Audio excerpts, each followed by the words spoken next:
उत्पत्त्यादि Hathaway तापत्रय विनाशाय श्रीकृष्णाय वयं नुमः। ब्रह्मानन्दं परं सुखदं केवलं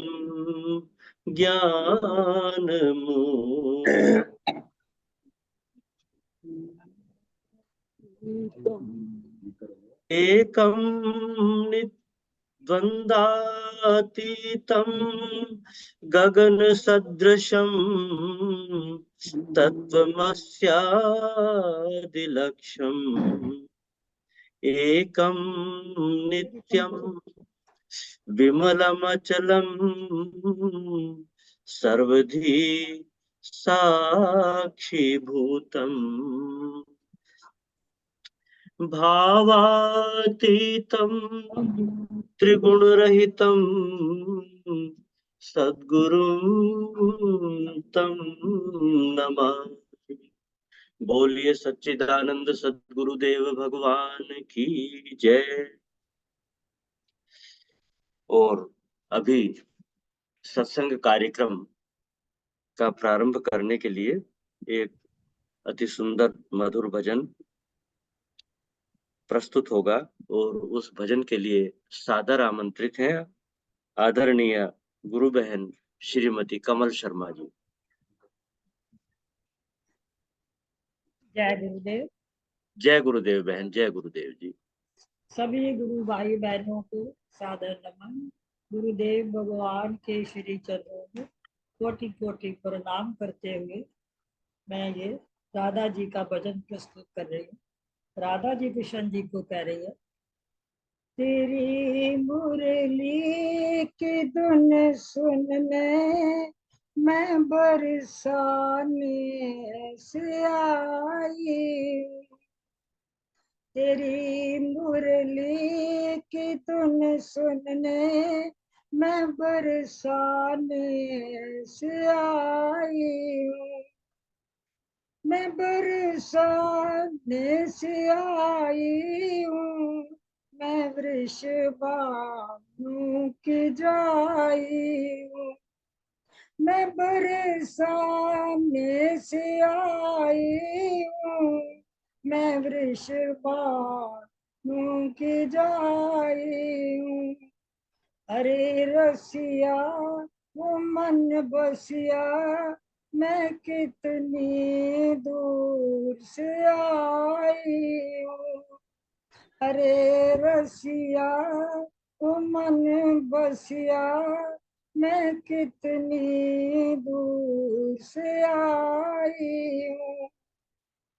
सुना है श्याम मन मोहन की माखन खूब चुराते हो, तुम्हें माखन खिलाने को मैं मटकी साथ लाई हूँ, तुम्हें माखन खिलाने को मैं मटकी साथ लाई हूँ, तेरी मुरली की धुन सुनने मैं बरसाने से आई हूँ।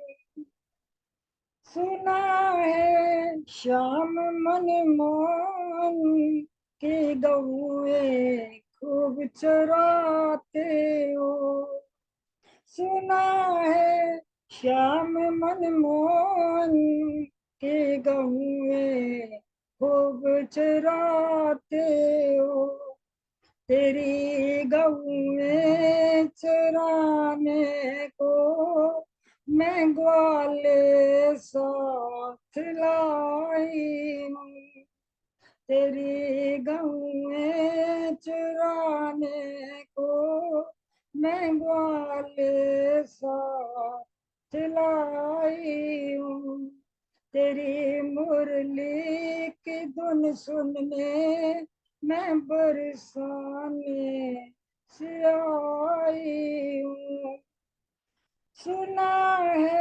श्याम मन मोहन के कृपा खूब करते हो।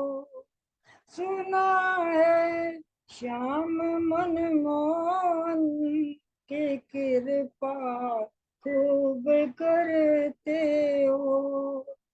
तेरी कृपा में पाने को तेरे दरबार आई हूँ। तेरी कृपा को पाने को तेरे दरबार आई हूँ।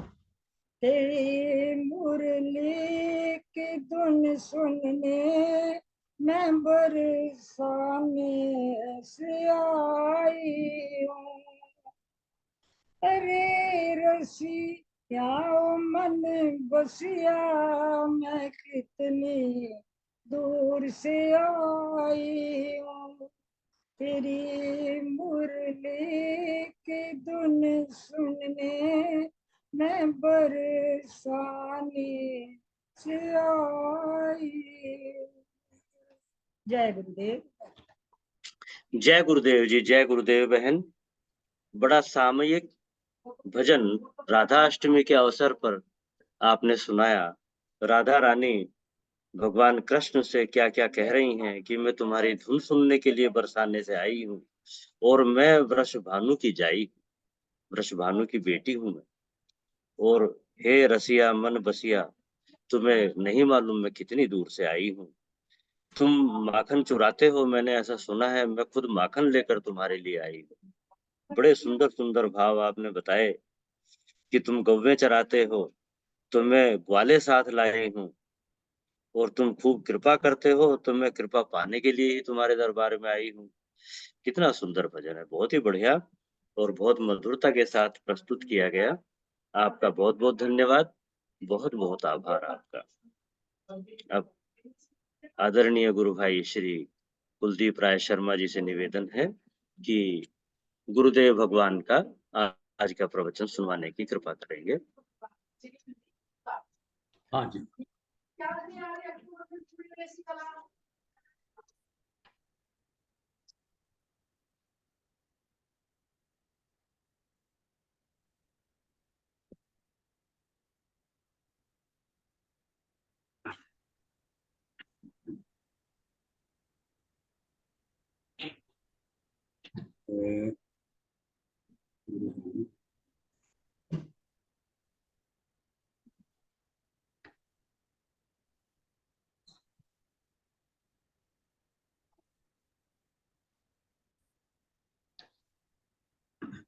आज हम, मेरी आवाज आ रही है जी? ठीक है जी भाई साहब, आ रही है, बहुत अच्छी। आज हम सदगुरु भगवान की अमृतमयी वाणी में श्रवण करने जा रहे हैं। दृग दृश्य विवेक हरिद्वार प्रवचन 2 भाग 2। टूटना ही नहीं चाहता। उपाय तो स्वामी अकामानंद ने बताए, भागवत ने बताए, उपाय तो हम भी बता दें, पर करेगा कौन? हमने तो उपाय समझ के ही डायरी दी, पर महानुभाव ने डायरी ही नहीं दी, उसको किसी और से दिला भेजी। हमने कोई कहा लो जाके उनको ये बता दो कि स्वामी जी आ रहे हैं, तो ये भी खुद नहीं कहा जाओ कह दो कि स्वामी जी आ रहे हैं, उनको कह दो जाके, खुद नहीं कहते। आदमी इतनी नाक को लिए रहता है। कैसे तुम बैर मिटाओगे, कैसे तुम जलन मिटाओगे, कैसे भी तुम दुख मिटाओगे? मिटाने के लिए समर्पण चाहिए, मिटाने के लिए पूरी तैयारी चाहिए। हाँ, अपना सर देना होता है। सर धर तली गली मेरी आओ। यदि मेरे रास्ते पर आना है तो सर काट के आओ। ये अहंकार का जूता गेट पर उतार के आओ। ये चमड़े का जूता देह का अभिमान छोड़ कर आओ।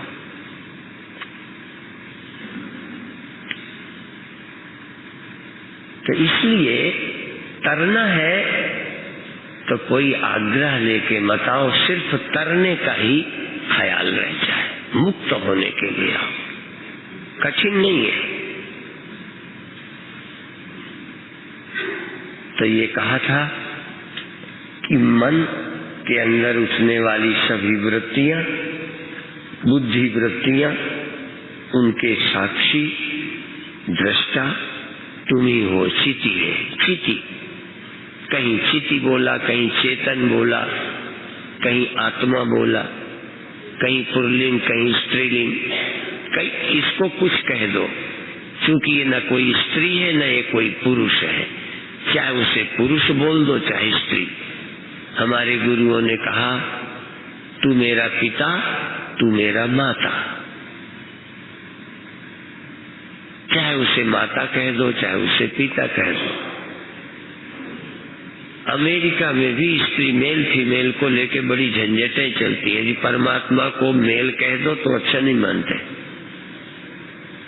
कुछ दिनों में हर जगह झगड़े आएंगे। भगवान कौन है? कोई कहेगा सिख है, कोई कहेगा ईसाई, कोई कहेगा हिंदू।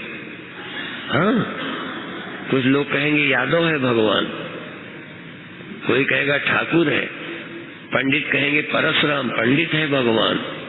अब भगवान भी बांट के रहोगे।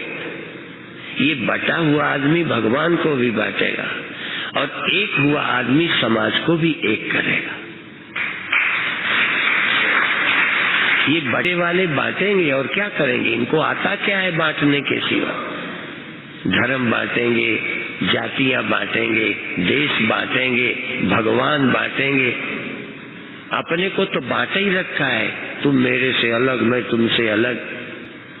भगवान कहते हैं अविभक्तम च भूतेषु विभक्तम इव च स्थितम। हाँ, मैं अविभक्त हूँ, बिल्कुल बटा नहीं हूँ, सब में एक हूँ, सब में, पर विभक्त इव च स्थितम। अविभक्तम विभक्तम इव, विभक्त की तरह लगता हूँ। जो देख पाते हैं उनको पता चलेगा मैं विभक्त नहीं हूँ। तुम भी अपने को दूसरे से अलग समझते हो। अज्ञान अहंकार ने तुम्हें बांट रखा है, इसलिए इतने पापड़ बेलने हैं कि ये रूप दृश्य है, नेत्र दृष्टा है, नेत्र दृष्टा है, नेत्र दृश्य है, मन दृष्टा है, मन दृश्य है, तू दृष्टा है। ये जान। और ये जो तू दृष्टा है, जानते हो ये कैसा है? इसलिए यहाँ कैसी है ये चेतना, ये कॉन्शियसनेस कैसी है? कहते नो उदेत, नो देत, न उदेत, ये उदय नहीं होती। जरा ध्यान रखना, यही सार है। न उदेत, ये कभी जगती नहीं, उदय नहीं होती, निकलती नहीं। सूर्य निकलता है, सचमुच निकलता है।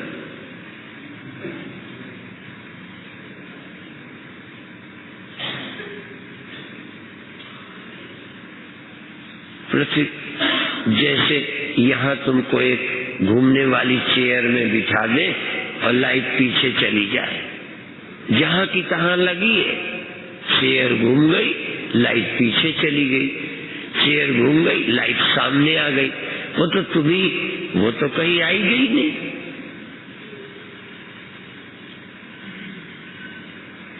ये है चिति, ये है आत्मा, ये है चेतन। न उदेति, उदय नहीं होती। नस्त में तेसा, और ये कभी अस्त नहीं होती। ये कॉन्शियसनेस कभी मिटती नहीं, अस्त नहीं होती, खत्म नहीं होती। इस कॉन्शियसनेस का प्रारंभ नहीं होता। जरा ध्यान रखें, इस चेतना का प्रारंभ नहीं होता, इस चेतना का अंत नहीं होता। न वृद्धिम याति, न बढ़ती है। प्रैक्टिस से बढ़ती नहीं है। अभी तो तुम्हें लगता है ना, जरा ध्यान करने से चेतना बढ़ती है। जरा, यही तो बड़ा है मामला। बढ़ती है, पर वो रियल कॉन्शियसनेस नहीं है। जो बढ़ती है वह चित्त नहीं है, जो बढ़ती है वो चेतन नहीं है, जो बढ़ता है बढ़ती आत्मा नहीं है, आत्मा बढ़ती नहीं है। गीता में भी वही कहा है, जरा गहराई से देखो। पर तुम्हें बढ़ती लगती है, बिल्कुल लगती है, नहीं तो ज्ञान की जरूरत क्या है, ये जरा ध्यान रखना। तुम कहोगे मेरा अनुभव प्रमाण है, तुम्हारे अनुभव के आधार पर ज्ञान बढ़ता घटता है, तुम्हारे अनुभव के आधार पर चेतना का उदय और अस्त होता है, जन्म और मृत्यु होती है। सवाल तुम्हारा अनुभव और जो ग्रंथ कहते हैं, ज्ञानियों की जो सोच है, उसमें जमीन आसमान का फर्क है। यदि तुम अपने अनुभव से सुनोगे ना, तो तुम गुरु से कभी सहमत नहीं हो सकते। तुम्हारे हिसाब से तो शरीर जीवन है, इसका न रहना मृत्यु है। तुम्हारे हिसाब से तो ये मिल गया सुख है, ये चला गया दुख है, हाय हम मर गए। यदि गुरु के सुनोगे ना, तो तुमको ये अनुभव होगा क्या, अभी तो सुनो। न उदेति न अस्तम एति, ऐसा इसका, इस चैतन्यता का, इस चेतना का, इस कॉन्शियसनेस का उदय नहीं होता, अस्त नहीं होता, वृद्धि नहीं आती, न वृद्धिम याति न क्षयम, न कम होती है, क्षय क्षीण नहीं होती, वृद्धि नहीं होती, स्वयं विभाति, ये तो स्वयं ही चमकती रहती है और दूसरे भी उसी से चमकते हैं। तस्य भाषा सर्वमिदं विभाति, उसके होने से सब चमकते हैं। वो उसको चमकने के लिए जरा ध्यान देना, उसके होने से और सब चमकते हैं। उसको अपने चमकने के लिए इंद्रियां नहीं चाहिए। न तत्र चक्षुर्गच्छति न वाग गच्छति, वहां आंखें नहीं चाहिए। उसके होने के लिए, उसके होने के अनुभव के लिए, उसकी उपस्थिति के लिए आंख नहीं चाहिए, कान नहीं चाहिए। इस क्रम को जरा समझें, आवश्यक है। आंखें नहीं चाहिए का मतलब नहीं अर्थ है, आंखें चाहिए दूसरे को देखने के लिए, अपने होने के लिए, अपने जीने के लिए, अपने आनंद के लिए उसे कुछ नहीं चाहिए। और यही भ्रम तोड़ना है। जिस दिन तुम्हें होगा मुझे अपने लिए कुछ नहीं चाहिए, उस दिन कहना धन मुझे चाहिए इनके लिए, शरीर मुझे चाहिए समाज के काम के लिए, अपने काम के लिए चाहिए ही नहीं। अभी आपको शरीर चाहिए अपने जीने के लिए, अपनी मौज के लिए, मजा के लिए। अभी तुम्हें पद चाहिए अपने लिए। बात तो समझो, एक बात क्लियर तो हो जाए। अभी आपका जो रस है सेवा में नहीं है, सेवा तो बहाना है, रस अहंकार को है। इसीलिए सेवा में भी लड़ाई होती है। यदि सेवा होती तब मना के लाना पड़ता, जरूर कोई खुराक मिलती है। कुछ खा रहे हो, लगता है खिला रहे हो पर खा रहे हो। कभी कभी सेवादार भी भेज दे तो कई लोगों को लगेगा सारा श्रेय तो यही ले जाएगा। तुम किस लिए जीते हो? तुम कंगाल हो, दरिद्र हो, भूखे हो, अतृप्त हो, तुम तृप्ति के लिए मर रहे हो, तुम तृप्ति के लिए कर रहे हो। यदि इनको मौका देंगे तो तुम अतृप्त रह जाओगे। जरा सेक्स के विषय में भी थोड़ा सोच लो। मान लो किसी को पुत्र चाहिए, तो वो तुम्हारा वर्ण न करे, उसका वर्ण कर ले, तो तुम कहोगे वाह, मुझे सेवा का मौका नहीं दिया, मैं तुमको पुत्र देना चाहता था, तुमने मुझे मौका नहीं दिया। बड़ा उदार आदमी है, उसे पुत्र चाहिए वहां से ले लिया, तू क्यों परेशान है? लगता है कि हम सेवा कर रहे हैं। वेदांत तुमको इतनी गहराई तक ले जाना चाहता है कि इस धरती में तुमसे ज्यादा स्वामी कोई हो ही नहीं। ये बचकानी बातें नहीं है। जब मैं छोटी छोटी बातों के लिए देखता हूं कि इससे इसकी अपेक्षा ये है, इतनी सी बात की अपेक्षा इससे क्यों? अपेक्षा करते ही तुम क्या हो गए? गुलाम। ऐसा व्यक्ति जिसको किसी से अपेक्षा नहीं, हाँ किसी की अपेक्षा हो वो पूरी कर ले, उसकी पूरी कर दो। तुम्हें किसकी अपेक्षा? इस शिविर में कुछ ऐसा सुन के जाओ, कुछ ऐसा समझ के जाओ कि अब तुम अपने लिए कोई काम बाकी नहीं रह गया। यदि शरीर बाकी है, इंद्रियां बाकी हैं, तो जिसका काम होगा उसी का करेंगे। अपना तो बेले हो गए हैं, बेले। बेले जानते हो, जिसको कोई काम नहीं रह गए। ज्ञानी बिल्कुल बेला होता है, खाली, और काम बहुत करता है। काम तो जब तक दुनिया रहेगी काम तो करना ही करना है, पर अपने लिए करना है या अब अपना कोई काम नहीं है।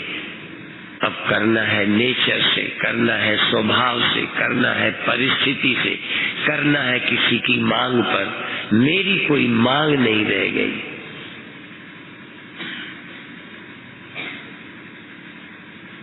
तुम तो एक लोटा भी उठा के देते हो तो इज्जत बनेगी या बिगड़ेगी?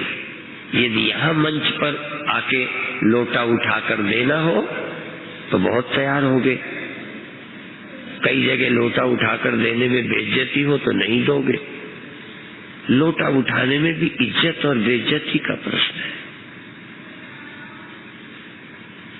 हम कहाँ जीते हैं? नहीं जी सको, सोचना तो शुरू करो, इस दिशा में सोचो तो। और क्या तुम अपने मन को देख नहीं पाते? और तुम्हारे मन का जब मैं विश्लेषण करता हूँ तो मैं कह चुका हूँ कि यदि मेरे मन में भी ये न आया होता मान अपमान, तो मैं नहीं जानता, तुम्हें बता नहीं सकता। ये ध्यान रखना। इसीलिए मैं खुली सभा में कहता हूँ, जो तुम्हारे मन में है वो मेरे मन में है।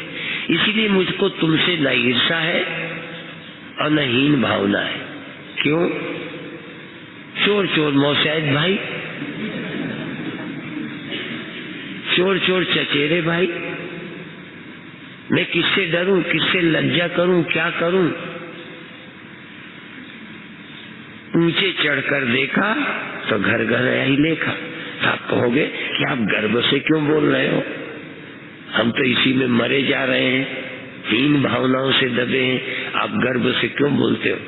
इसलिए बोलता हूँ कि अब मेरा मन और तुम्हारा मन या तो सब तुम्हारे हैं या सब मेरे हैं। मैं क्या कहूँ? अब एक मन का हिसाब होता तो मैं बताता, एक देह का मरना मेरा मरना होता तो मैं सोचता, मैं कोई यहीं भर होता, इसका मैं भोगता होता तो मैं सोचता, सब जगह मैं हूं, मैं किसकी बात कहूं?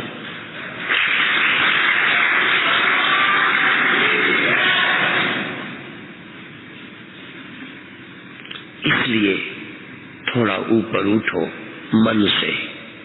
मन तुम नहीं हो, मन के तुम दृष्टा हो। सुना था ना, मन के दृष्टा हो।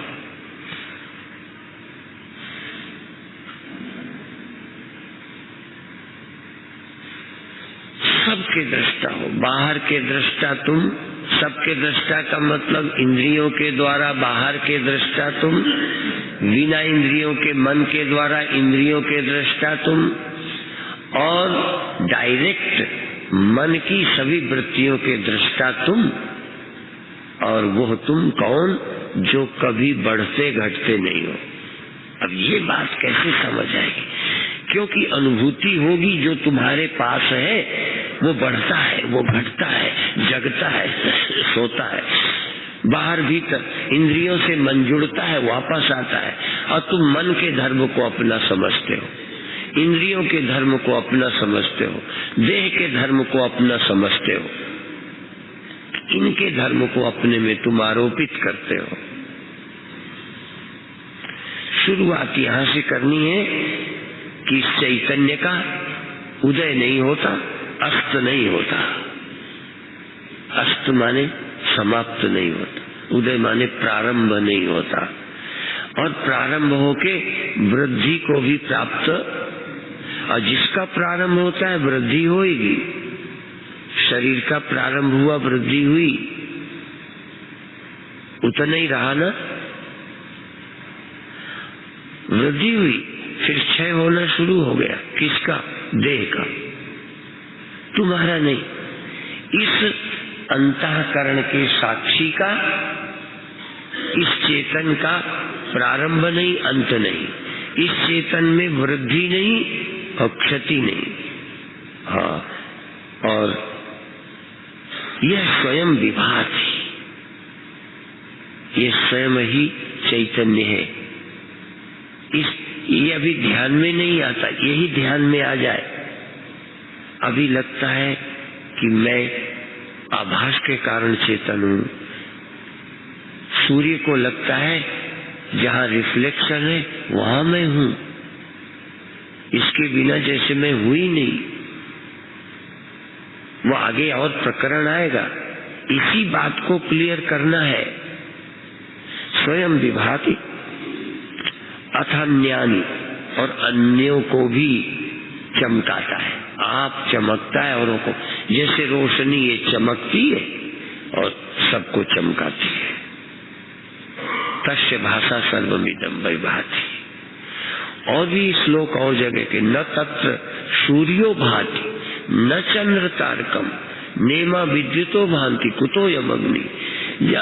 जहाँ चंद्रमा नहीं चमकता, अच्छा तुम्हारा जहाँ मन है, बुद्धि है, वहाँ सूर्य चमकता है। जहाँ कोई नहीं चमकता तहाँ तुम चमक रहे हो। मन में क्या आया, मन में क्या हुआ, तुम चमक रहे हो, देख रहे हो, प्रकाश रहे हो।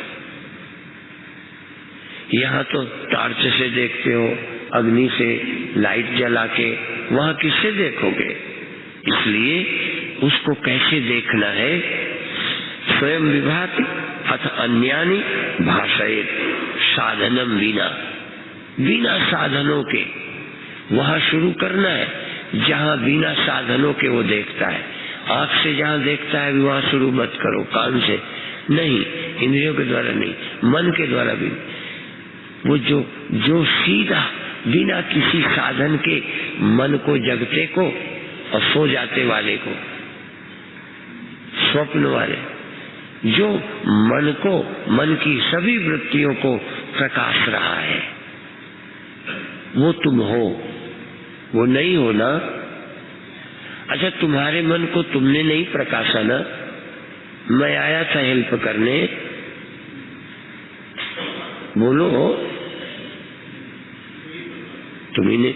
वहां चंद्रमा लाए थे अपने क्रोध को, काम को, संकल्प को, श्रद्धा को, अश्रद्धा को, अपने अंदर के संदेह को जानने के लिए किसी और को बुलाया था, या रोशनी और कहीं से लाए थे? इसलिए अंतर के इस साक्षी को, जिसका कभी उदय नहीं होता, हाँ वृत्ति का उदय होता है, वृत्ति का अस्त होता है, काम का उदय काम का अस्त होता है, श्रद्धा का उदय श्रद्धा का अस्त होता है, लज्जा आती है, लज्जा चली भी जाती है। कामी जितना बेशर्म कोई दुनिया में होता नहीं। कामातुराणाम भयम न लज्जा, उसको न भय रहे न लज्जा रहे न घृणा रहे। सारी पंडिताई, सारी चतुराई चली जाती है।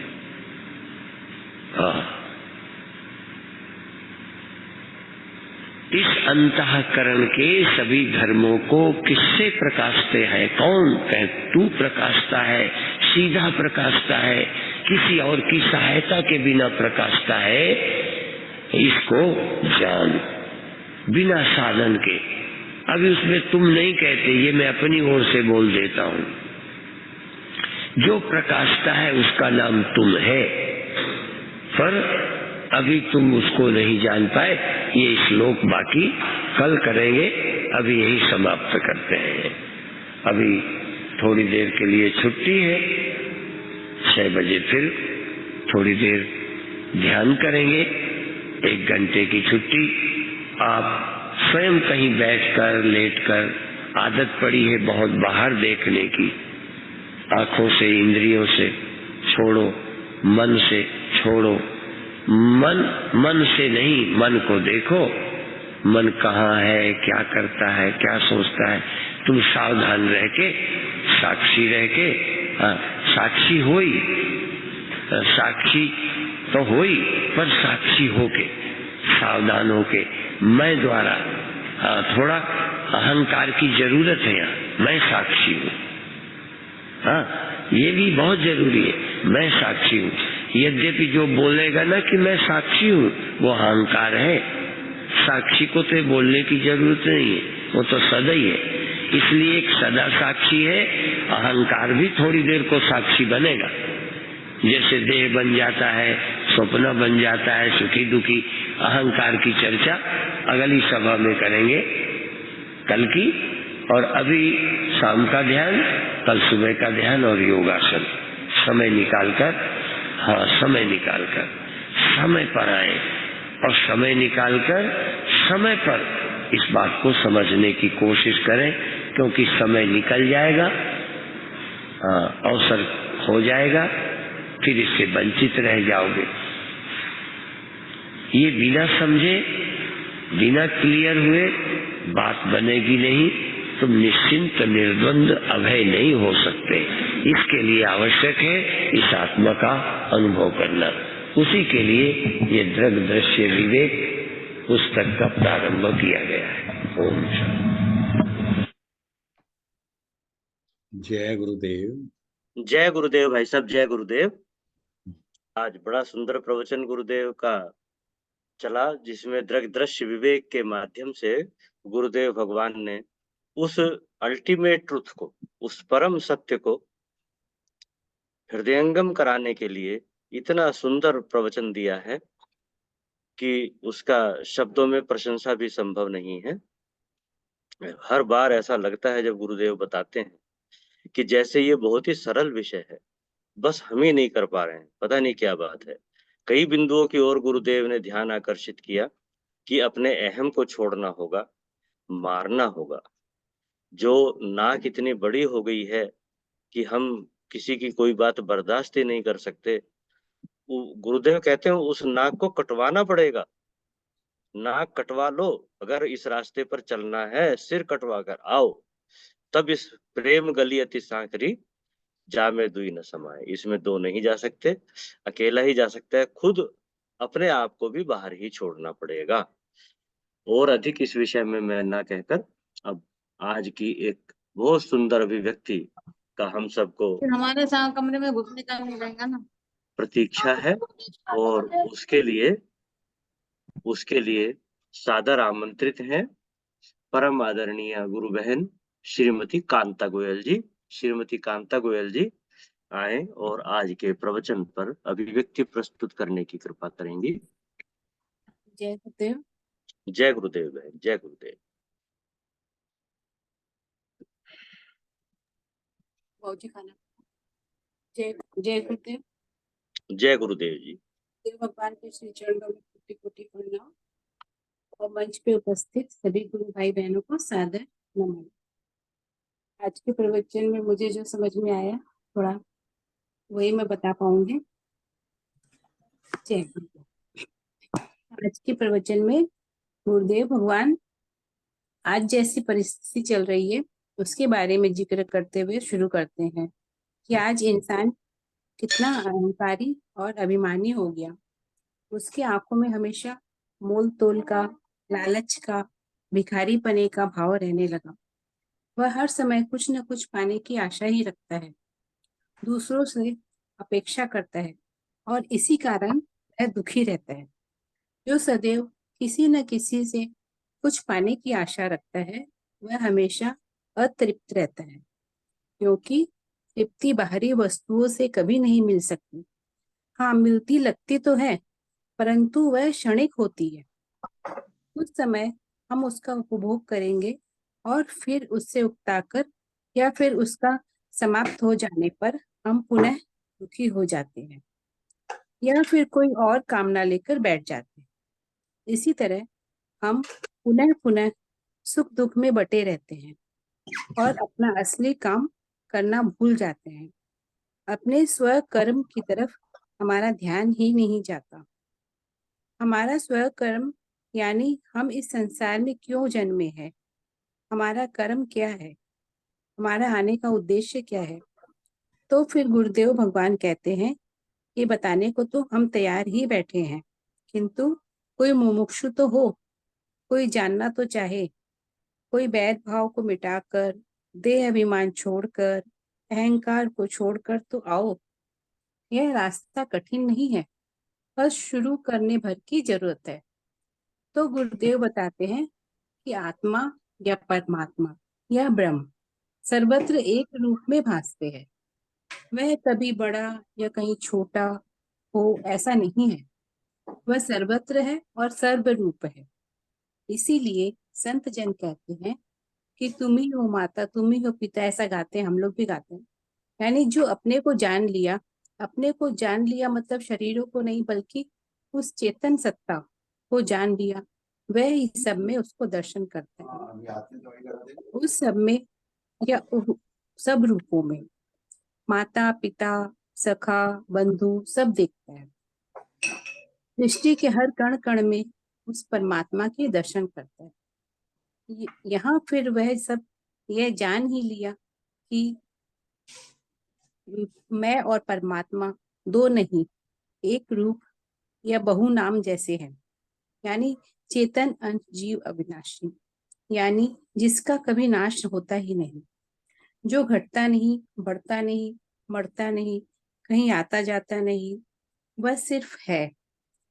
अभी हमें हूँ पता है, हमारी भाषा में ही आता है कि मैं यह हूँ, मैं वो हूँ, वो मेरा नाम पता होता है, उसके आधार पर हमारी पहचान है। तो गुरुदेव कहते हैं अभी हमें हूँ से है से हूँ तक का सफर तय करना है। जहाँ मैं और वह दिखते तब तक वह अलग है। जब जहाँ मैं और वह दो दिखते हैं तब तक हम अलग हैं, और मैं अलग लगेगा और जब हमें समझ आ जाएगा तब हमारी साक्षी से साक्षात्कार हो जाएगा, तो यह भेद दृष्टि भी समाप्त हो जाएगी और हमारे अंदर से स्वतः ही यह भाव निकलेंगे, अहम ब्रह्मास्मि, सर्वम खलम इदम ब्रह्म, नेहे नानस्ति किंचन। यानी यह समस्त विश्व ही ब्रह्म है, इसके अतिरिक्त और कुछ भी नहीं है। लेकिन अभी तो हम भगवान को भी अपनी जाति पाति के हिसाब से बांटते रहते हैं। यह मेरा भगवान, यह मेरा मजहब, ऐसा सोचते हैं। अभी इंसान भी बटा हुआ है तो उसका भगवान भी बटा हुआ है, किंतु ऐसा नहीं है। देव कहते हैं भगवान अविभक्त है, वह बट सकता ही नहीं। हाँ, अलग अलग रूपों में दिखते जरूर है, कभी राम रूप में, कभी कृष्ण रूप में, या फिर कभी किसी और रूप में, पर वह रूप है। उनमें चेतनता जो उसका साक्षीपना है वह एक है। वह दो कैसे हो सकते हैं? तो कभी अस्त होता ही नहीं, निकलता ही नहीं, वह कुटस्थ है, वह चेतन है और चेतन ही रहेगा। उसके होने से सब होता है। ध्यान में चेतना बढ़ती घटती लगती है, वह भी सिर्फ लगता है, जबकि वह ज्यों का त्यों है। असल में हम शरीर के तहत जीते मरते अनुभव करते हैं, इसीलिए भ्रम में जीते हैं। जब हम हमारे होने के सत्यता को जान लेंगे, तब हमारी दृष्टि में कोई पराया या अपना होगा ही नहीं। हाँ, हमें तब शरीर भी चाहिए, तो सेवा के लिए, क्योंकि हमारे भाव ऐसे होने चाहिए कि लोका समस्ता सुखिना भवन्तु, यानी सारी सृष्टि मेरा ही रूप हो। जब हम क्यों किसी के लिए दुख सुख का अनुभव करेंगे, न किसी से कोई अपेक्षा होगी, क्योंकि मेरा जानना तो पूरा हो गया। अब इस शरीर से जो भी होगा परमात्मा की इच्छा से ही हो रहा है। यहाँ गुरुदेव भगवान यह भी कहते हैं कि ज्ञान होने से पहले या निज स्वरूप के साक्षात्कार से पहले उनकी भी ऐसी ही समझ थी। यानी जब सबकी सोच लगभग इसी तरह की होती है, परंतु आज जब गुरुदेव भगवान हमें समझाते हैं तो उनका नजरिया सर्वरूप वाला है। वे अपनी सत्ता में खड़े होके हमें समझाते हैं, यानी वे सब में उस परमात्मा के ही दर्शन करते हैं। जब सब एक ही है तो सबकी मनस्थिति भी एक ही है और जानने वाला भी एक ही है। तो गुरुदेव बताते हैं कि मैं भी इस दौर से गुजरा हूँ, इसीलिए तुम्हारी मन की बात जानता हूँ। मैंने गुजार लिया, तुम भोग रहे हो। तो अब मन बनकर नहीं, मन के दृष्टा बन के जियो, मन को जानो। और तुम मन नहीं हो, मन इंद्रियों से जुड़कर अपना काम करवाता है। तुम मन नहीं, इंद्रिया भी नहीं और बुद्धि भी नहीं और अंतःकरण भी नहीं हो, तो फिर तुम क्या हो? तो तुम इन सबको जानने वाले चेतन आत्मा हो, साक्षी स्वरूप हो। तुम सूर्य हो जो सदैव है। यदि बादल आ भी जाए तो सूर्य ढक जाता है, परंतु बादल के छटते ही वह ज्यों की त्यों है। वह कभी अस्त नहीं होता, कभी उदय नहीं होता। हाँ, मन की वृत्तियां आती जाती रहती है। अंतःकरण को भी जो प्रकाशता है वह तुम हो। तुम यानी साक्षी स्वरूप। तो सावधान होकर साक्षी रहकर अपने मन के दृष्टा रहो। इसीलिए अभी वह समय है जब हम आपसे काम हो जाए, निष्काम हो जाए, क्योंकि समय क्षण क्षण बदलता जा रहा है। पता नहीं कब वह समय आ जाए जब हमें जाना पड़े। शरीर साधन मात्र है, जो आया है तो जाएगा, परंतु उससे पहले हमें अपने घर लौटना आ जाना चाहिए। इसी के साथ मैं अपनी वाणी को विश्राम देती हूँ। जय गुरुदेव, जय गुरुदेव। जय गुरुदेव बहन, बहुत सुंदर आपने अभिव्यक्ति की आज के गुरुदेव के प्रवचन पर, सभी बिंदुओं का समावेश करते हुए और अच्छे शब्दों का प्रयोग करते हुए अच्छी शैली में आपने गुरुदेव की बताए ज्ञान को सरल करके प्रस्तुत किया। आपका बहुत बहुत आभार, बहुत बहुत धन्यवाद है और बहुत बहुत धन्यवाद आपका। और अभी थोड़ा समय है हमारे पास।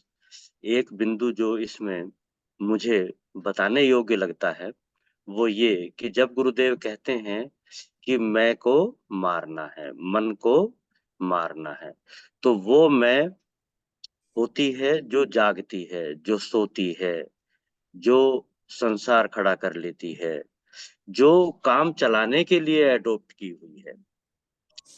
हम चलाने के लिए एडॉप्ट की है, लेकिन वही सच्ची मैं बनकर भासित हो रही है। हमें लगता है यही मैं हूँ, मैं जीव ही हूँ, मेरा जन्म हुआ है और एक दिन मुझको इस संसार को छोड़ के चले जाना है, मुझको फिर पुनर्जन्म भी लेना है। ऐसी-ऐसी भ्रांतियां दृढ़ करके घुस गई हैं, बैठ गई हैं चित्त में, उनसे मुक्ति पानी है, उसी को मारना है और जो वास्तविक मैं है उसको कहीं से नहीं लाना है। ये चली जाएगी, वो मैं तो है ही। उसी के लिए ये दृश्य विवेक है कि हम मन के प्रकाशने वाले को, मन की जो सूक्ष्म भावनाएं हैं उनको जानने वाले को जाने और ये जाने कि जो वो सूक्ष्म भावनाएं जिसमें पैदा हो रही हैं, जिस मन में वो उत्पन्न हो रही हैं, वो नहीं, उनका जानने वाला मैं। बस उस तक अगर हमारी पहुंच हो गई तो फिर वो दृढ़ भी हो जाएगी एक दिन और हमारा मार्ग सरल हो जाएगा।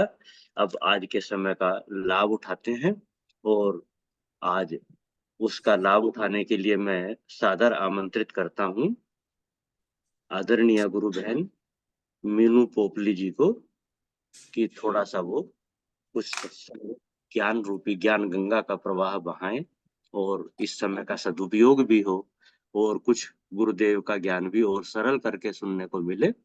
तो बहुत अच्छा होगा, और फिर कार्यक्रम का समापन वही कर देंगे अपनी मधुर वाणी में, तो बहुत अच्छा रहेगा। आदरणीय बहन मीनू पोपली जी।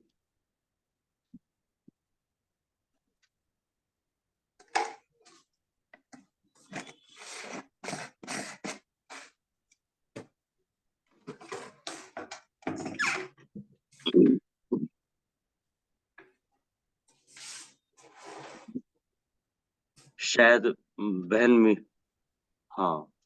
जी, जय गुरुदेव। जय गुरुदेव बहन, जय गुरुदेव जी। मंच उपस्थित सभी गुरु भाई बहनों को हृदय से नमन। गुरु भगवान के श्री चरणों में कोटि कोटि प्रणाम। तो आज का जो है प्रवचन गुरुदेव ने कहा, इसका सारांश हमारी बहन ने बताया है। तो हम एक छोटे से प्रसंग को लेते हैं। गुरु गुरु की जो है आवश्यकता हमें जीवन में क्यों होती है, गुरु की महत्वता हमारे जीवन में क्या होती है। तो हम कहते हैं ना कि एक प्रसंग के माध्यम से हम ये समझने का प्रयास करेंगे कि एक जो गाय घास चरने के लिए जंगल में जाती है, अब शाम ढलने को है, वो देखती क्या है कि एक बाघ दबे पांव उसकी तरफ बढ़ रहा है। अब जब बाघ गाय की तरफ आ रहा है तो वो डर के मारे इधर उधर भागने लगी, बाघ भी उसके पीछे दौड़ने लगा। अब दौड़ते हुए गाय को सामने ना एक तालाब दिखाई दिया। जब जीव को कुछ और नजर नहीं आता ना, तो जो सामने होता है उसे तालाब दिखाई दिया गाय को, तो वो उसी में ही प्रवेश कर गई। बाघ ने भी उसका पीछा किया, तालाब के अंदर घुस गया, क्योंकि वो गाय का है पीछा कर रहा है। तब देखा कि तालाब बहुत गहरा नहीं है, पानी भी उसमें कम था, पर कीचड़ से भरा हुआ। दोनों के बीच दूरी भी काफी कम थी, गाय और बाघ के। लेकिन दोनों ही कुछ कर नहीं पा रहे थे। गाय भी उस कीचड़ के अंदर धीरे धीरे धंसती हुई जा रही है, बाघ भी उसके सामने है, उससे सामने होते हुए भी वो उसे पकड़ नहीं पा रहा था, क्योंकि वह भी धीरे धीरे कीचड़ के अंदर धंस रहा था। अब दोनों के करीब गले तक कीचड़ आ गया, फंस गए दोनों, हिल भी नहीं पा रहे थे। इतनी करीब गाय है, बाघ का शिकार है, फिर भी वो उसे नहीं पकड़ पा रहा। अब जब दोनों आमने सामने हैं, तो गाय ने क्या उस बाघ से पूछा कि क्या तुम्हारा कोई मालिक या कोई गुरु है? जिसका कोई मालिक होता है, गुरु होता है ना, उसे उसकी कीमत क्या है, वो उसके जीवन में क्या महत्व रखता है, उसे मालूम होता है। अब बाघ तो जंगल का राजा, अहंकार, अभिमान। अब गुर्राते हुए बाघ ने कहा कि मैं तो जंगल का राजा हूं, मेरा कोई मालिक नहीं, मैं खुद ही जंगल का राजा हूं। जब मैं राजा हूं तो मेरा मालिक कौन होगा? लेकिन गाय, एक समर्पित हृदय का प्रतीक, गाय ने क्या कहा, लेकिन तुम्हारे पास इतनी शक्ति है, उसका फायदा क्या है, ये बताओ। अब बाघ ने कहा, तुम भी तो फंस गई हो, मरने के करीब हो, जैसे मेरी हालत है वैसी तुम्हारी ही है, हम दोनों में कोई फर्क थोड़ी ना है। तब गाय ने मुस्कुराते हुए क्या कहा, बिल्कुल नहीं, मेरा भी कोई मालिक है। जब वो शाम को घर आएगा, मुझे वहां नहीं पाएगा ना, तो ढूंढेगा मुझे, ढूंढते ढूंढते वो मुझे यहाँ तक जरूर पहुंचेगा और मुझे इस कीचड़ से निकाल कर अपने घर ले जाएगा, क्योंकि वो मेरा मालिक है। तुम्हें कौन ले जाएगा? थोड़ी ही देरी में सच में वहां एक आदमी आया, गाय को कीचड़ से निकाला उसने प्रयास से और अपने घर ले गया। अब जाते समय गाय और उसका मालिक जो है ना, दोनों एक दूसरे को कृतज्ञता की तरह देख रही हैं, कृतज्ञता पूर्वक देख रही हैं। वे चाहते तो हैं उस बाघ को बचाना, लेकिन कीचड़ से वो बाघ को नहीं निकाल सकते, क्योंकि वो उसकी जान के लिए खतरा है। गाय जो है वो समर्पित हृदय का प्रतीक है, बाघ अहंकारी मन है, और हमारे मालिक जो है सतगुरु का प्रतीक है। कीचड़ जो है, कीचड़ ये संसार है, और ये संघर्ष जो है अस्तित्व की लड़ाई है। किसी पर निर्भर नहीं होना अच्छी बात है, लेकिन हमें किसी मित्र, किसी गुरु, किसी सहयोगी की हमें जीवन में जरूरत हमेशा रहती है। जब हमारे जीवन में गुरु नहीं है, हमारा मालिक नहीं है, तो हमें कोई राह नहीं दिखा सकता। गुरु है, अगर हम समर्पण कर देते हैं तो हमें किसी चीज की जरूरत नहीं होती है जीवन में। लेकिन कहते हैं ना, इस युग में वह मित्र सहयोगी कोई विरला ही होता है जो पूर्ण समर्पण से हमें समझता है। लेकिन अगर गुरु मिल जाए, पूर्ण सतगुरु मिल जाए, हमारे श्री गुरु भगवान जी जैसे, तो आनंद ही आनंद है। अपना सहयोगी जो है, हम केवल भगवान को मैंने, उससे बात करें, वह अंदर बैठा है, सब देख रहा है, सुन रहा है, उसका कैमरा कभी खराब नहीं होता। इस बात पर हमेशा विचार करना चाहिए कि उसका जो है ना कैमरा पल पल हम पर नजर रखे हुए है। इसी तरह एक संत जी, उनके पास 2 शिष्य आए, कहते हैं कि हमें अपना शिष्य बनाइए। संत जी ने कहा, शिष्य बनाना है, थोड़ी परीक्षा तो लेनी पड़ेगी। उन्होंने 2 तरबूज दिए कि वहां जाकर काट के लाओ जहां कोई ना देखे। एक तो काट कर ले आया, लेकिन दूसरा वापिस वैसा का वैसा ले आया। संत भगवान कहते हैं, तुमने क्यों नहीं काटा? एकांत था, तुम भी काट लेते। तो वो कहता है, गुरुदेव काट तो मैं लेता, लेकिन मुझे लगता था कि उसकी जो 2 आंखें हैं ना, वो हर पल हर क्षण मुझे देख रही हैं, उस नजरों से मैं बच नहीं पा रहा। तो कहते हैं, जो उसका कैमरा है वो कभी खराब नहीं होता। तो गुरुदेव ने उस युवक को अपना शिष्य बनाया। तो कहते हैं, हमें भी सीधे मंत्री से पहचान जो है मंत्री से लगवानी, मंत्री को प्रसन्न करो। नीचे के कर्मचारी क्या है? जिसे मालिक तारे उसे कौन मारे।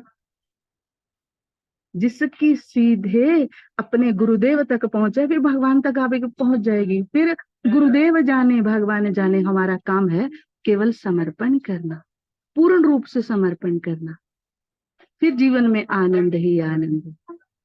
ओम श्री गुरुवे नमः। बोलो सद्गुरुदेव भगवान की जय। बहन, बहुत सुंदर आपने दृष्टांत दिए दोनों, आनंद आ गया। और न केवल ये याद करने लायक हैं, बल्कि मैं इनको, यदि कहीं मुझे आवश्यकता पड़ेगी तो जरूर, ये गाय और व्याघ्र वाला तो बहुत ही सुंदर प्रकरण था। आपका बहुत बहुत धन्यवाद, बहुत बहुत आभार। अब समय की धारा शिखर को छू चुकी है, और अधिक विलंब करने का कोई औचित्य नजर नहीं आता। आप ही से अनुरोध है कि कुछ और बताना चाहें तो बता सकती हैं, और फिर कार्यक्रम का समापन करने की कृपा कीजिएगा। जय गुरुदेव। जी, अभी 2 मिनट का समय है, कुछ और बताना चाहें बता सकती हैं। जी, फिर वो 2-4 मिनट और आगे बढ़ जाएंगे। सर ऐसा है ना, 2-4 मिनट जब भाव होता है ना, जी जी जी जी। तब पता नहीं चलता। तब 1-2 2-4 मिनट का मिनट कोई फर्क नहीं पड़ता, समापन कर सकते हैं। हाँ, जी, समापन कर दीजिए, कोई बात नहीं, कर दीजिए। ठीक है, ठीक है जी, ठीक है। तो कहते हैं, जीवन में सत्संग का क्या लाभ होता है? जीवन में सत्संग का सबसे बड़ा लाभ यही है, खुद को सुधारना, जो हम सब मिलकर प्रभु कृपा से, गुरु कृपा से कर रहे हैं। अपने भीतर की कमियों को दूर करना। जो सत्संग में आता है वो एक नेक इंसान बन जाता है, तब उस पर सत्संग का असर मालूम पड़ता है। वहां से हम क्या ज्ञान ग्रहण करते हैं, अपने व्यवहारिक जीवन में प्रयोग करते हैं। हमारे कर्म, चरित्र, आचरण, व्यवहार और चाल चलन सब बताते हैं कि हम वास्तव में सत्संग में जाते हैं। सत्संग में जाकर बैठना और बाद में स्वयं को उपलब्ध ज्ञान के अनुसार ढाल लेना, एक सात्विक जीवन जीना ही वास्तविक जीवन जीना है। तभी हमें मालूम होता है कि हम सत्संग में जाते हैं और सत्संग में हम केवल बैठते नहीं है, सत्संग हमारे भीतर बैठ जाए। यही सबसे बड़ा लाभ है सत्संग में जाने का। बोलिए श्री सद्गुरुदेव भगवान की जय। जय। ओम गुरुर्ब्रह्मा गुरुर्विष्णु गुरुर्देवो महेश्वराय गुरुर साक्षात् परम ब्रह्म तस्मै श्री गुरुवे नमः। ध्यान मूलम गुरुर्मूर्ति पूजा मूलम गुरुपदम मंत्र मूलम गुरुर्वाक्यम मोक्ष मूलम गुरुकृपा।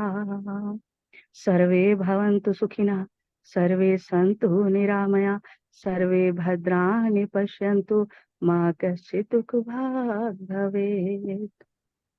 ओम शांति शांति शांतिर्भवतु। बोलो सद्गुरुदेव भगवान की जय। जय। आज के आनंद की जय। जय। नमो नारायण। नमो नमो नारायण। नमो नारायण। नमो नारायण। नमो। प्रसाद।